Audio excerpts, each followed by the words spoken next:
안녕하세요. 빈 문제로 힘든 시간을 보내고 계신 분들 아마 개인 파산이라는 제도에 대해 한 번쯤 들어보셨거나 고민해 보셨을 텐데요. 네, 그렇죠. 오늘은 특히 홍연필 변호사님의 설명을 좀 바탕으로 해서 이 개인 파산을 신청했을 때 감수해야 할 수 있는 단점들 여기에 좀 초점을 맞춰보려고 합니다. 네, 맞습니다.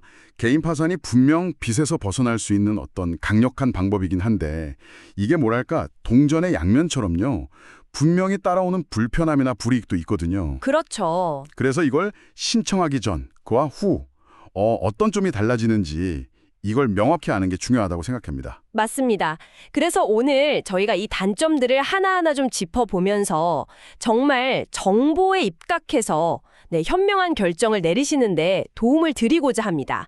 자, 그럼 한번 시작해 볼까요? 네, 첫 번째 단점, 이게 가장 좀 즉각적으로 와닿을 수 있을 것 같은데 모든 신용거래가 딱 막힌다는 거죠. 네, 그렇습니다. 신용카드 사용은 당연히 안 되고요. 대출 받는 거, 마이너스 통장 만드는 거, 이런 여신 거래라고 부르는 것들이 전면 중단됩니다. 기본적으로 외상 거래는 이제 못한다. 이렇게 보시면 돼요. 아예 그냥 딱 끊기는 거네요. 네. 그런데 여기서 또 많이들 오해하시는 게 그럼 내 통장도 못 쓰냐? 이건 아니고요. 그냥 일반 예금 통장이나 적금 통장 사용하시는 건 전혀 문제 없습니다. 마이너스 기능 없는 거예요. 아, 네네. 그냥 입출금 통장은 괜찮군요. 네, 그건 괜찮습니다. 그럼 두 번째 단점은 뭔가요? 이게 듣기로는 어쩌면 가장 좀 두려워했던 일들이 현실이 되는 거라고 하던데요. 네, 맞아요. 이게 어떻게 보면 가장 큰 단점일 수 있습니다. 파산 신청 전까지는 정말 어떻게든 막아보려고 했던 그런 최악의 상황들 있잖아요. 네. 예를 들면 담보대출 있는 집이 결국 경매로 넘어간다거나 또 할부로 산 자동차가 있다면 이게 공매로 처분될 수도 있고요. 아, 정말 지키고 싶었던 것들인데. 그렇죠. 또 만약에 연대보증인이 있었다면 이제 채권자들이 그 보증인한테 바로 돈 갚으라고 연락을 하기 시작할 거고요. 아, 보증인에게 바로 피해가 가는군요. 네. 그리고 혹시 과거에 가족이나 지인한테 좀 재산을 미리 넘겨둔 게 있다면요. 네네. 그런 경우도 있을 수 있죠. 그럴 때는 이제 법원에서 선임한 파산 관제인이라는 사람이 부인권이라는 걸 행사할 수 있어요. 그 재산을 다시 파산 재단으로 가져오려고 할 수 있다는 거죠. 막연히 걱정만 하던 것들이 이제 실제 상황이 되는 겁니다. 와, 듣기만 해도 진짜 심리적으로 압박이 크겠네요. 세 번째 단점은 신용 회복이 좀 더디다는 거라고요. 개인회생하고 비교하면 어떤가요? 네. 개인회생 같은 경우는 이제 변제 계획안대로 꾸준히 갚아 나가면 경우에 따라서는 좀 일찍 갚아서 빨리 면책을 받을 수도 있거든요. 그럼 신용 회복도 좀 더 빠르게 시작될 수 있는데 네. 파산은 면책 결정을 받더라도 그 기록이 한국신용정보원이라는 곳에 5년간 남아요. 5년이요. 꽤 기네요. 네. 그래서 이 기간 동안에는 사실상 새로운 신용 거래는 거의 불가능하다 이렇게 보셔야 합니다. 회생 절차에 비해서 신용 회복까지 시간이 더 걸리고 좀 제한적일 수 있다는 거죠. 그렇군요. 네 번째는 특정 직업을 유지하기 어려울 수도 있다. 이 점이네요. 관련 법규에 따라서 파산 선고를 받으면 방연 퇴직 사유가 되거나 자격이 정지될 수가 있습니다. 아, 그럼 직업을 잃을 수도 있는 거네요. 그렇죠. 물론 이제 법이 바뀌어서 의사 같은 경우는 파산해도 면허 유지가 가능해지긴 했지만 여전히 많은 직업에서 제한이 따릅니다. 그래서 본인 직업이 해당되는지는 신청 전에 반드시 확인하셔야 돼요. 아주 중요한 부분입니다. 정말 꼭 확인해야 할 부분이네요.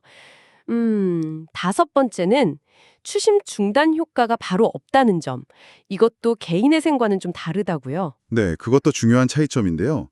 개인회생은 신청하면 거의 바로 금지 명령이라는 걸 통해서 채권자들이 막 전화하고 찾아오고 하는 걸 막을 수가 있거든요. 네, 그게 심리적으로 큰 도움이 되죠. 그렇죠. 근데 파산에는 이 금지 명령 제도가 없어요. 그래서 파산 선고가 내려지고 파산 관제인이 선임되기 전까지는 채권자들의 추심 연락이나 이런 압박을 계속 받을 수가 있습니다. 아, 그럼 그 기간 동안은 계속 시달릴 수 있다는 거네요. 네. 그래서 파산을 하기로 마음먹었다면 서류 준비 같은 걸 최대한 빨리 해서 신속하게 절차를 진행하는 게 이런 불편을 줄이는 방법입니다. 알겠습니다. 자, 이제 마지막 여섯 번째 단점인데요. 이게 어쩌면 가장 좀 치명적일 수도 있을 것 같아요. 만약에 면책을 못 받으면 어떻게 되나요? 이게 정말 가장 큰 문제입니다.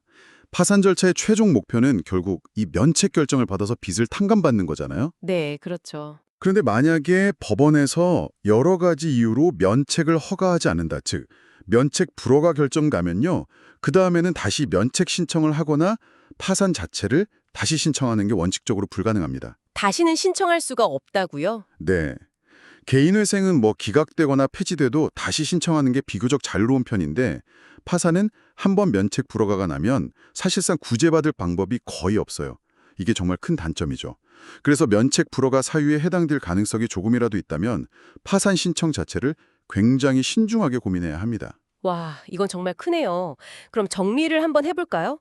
개인 파산의 단점은 첫째, 모든 신용 거래가 중단되고 둘째, 집이나 차 같은 재산이 처분될 수 있고 연대보증인에게 피해가 가거나 과거 재산 이전이 문제될 수 있는 걱정하던 일의 현실화. 네, 셋째, 개인 회생보다 신용 회복이 더디고 넷째, 특정 직업은 유지하기 어려울 수 있고 다섯째, 파산 선고 전까지는 추심이 계속될 수 있으며 마지막 여섯째, 만약 면책 불허가 결정을 받으면 다시는 신청할 수 없다는 것. 이렇게 6가지네요. 네, 맞습니다. 이런 단점들이 분명히 존재하죠. 하지만 그럼에도 불구하고 정말 감당할 수 없는 빚 때문에 하루하루 고통받는 분들에게는 이 모든 단점을 상쇄하고도 남을 만큼 강력한 장점을 가진 제도인 것도 분명합니다. 그렇죠. 장점도 분명히 있으니까요. 네, 그래서 가장 중요한 것은 결국 본인의 상황을 정확하게 파악하고 또 전문가와 충분히 상담을 해본 후에 신중하게 결정하는 것이라고 생각합니다. 네.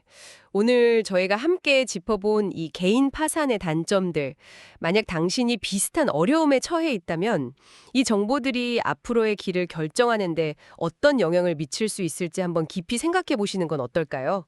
단순히 빚을 없앤다는 차원을 넘어서서 이 선택이 가져올 삶의 여러 변화까지 고려하는 그런 계기가 되셨기를 바랍니다.